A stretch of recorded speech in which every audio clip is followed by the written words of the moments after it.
आणि आज जिल्ह्यांमध्ये काय घडलं ते आपण पाहूया।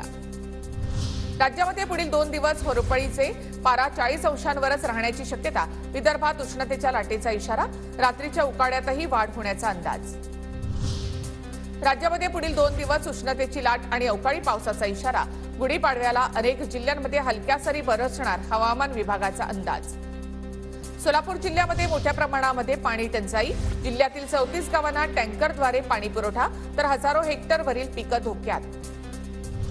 कोरोना काळामध्ये तात्पुरत्या जामिनावर सुटलेले 5370 कैदी जेलमध्ये परतलेच नाहीत। जामिनावर सुटलेल्या कैद्यांवर कारवाई करण्याचे औरंगाबाद खंडपीठाचे आदेश।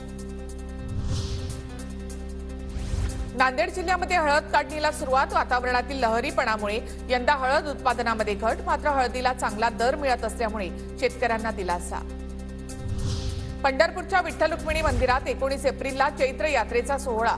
यात्रेच्या निमित्तानं 15 एप्रिल ते 21 एप्रिल पर्यंत भाविकांना मुखदर्शन मिळणार, तर जतन संवर्धनामुळे यंदा चंदन उटी पूजा बंद करण्याचा निर्णय।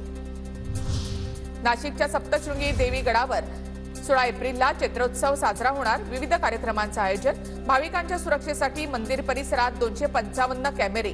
दर्शनासाठी मंदिर 24 तास खुलं असेल। वाशिम जिल्ह्यामध्ये महावितरणनं 150 ग्रामपंचायतीच्या पाणीपुरवठा योजनेचा वीज पुरवठा केला बंद। जिल्ह्यामध्ये 400 ग्रामपंचायतींकडे 15 कोटी 15 लाखांची थकबाकी। पाणीपुरवठा बंद झाल्यामुळे नागरिकांची पाण्यासाठी भटकंती। थकीत वीज बिल न भरल्यामुळे धाराशिव जिल्ह्यातील 2915 घरगुती आणि व्यावसायिक कनेक्शन कट। ऐन उन्हाळ्यामध्ये महावितरण विभागाचा कारवाईचा बडगा। वीज कट केल्यामुळे ग्राहकांचे हाल।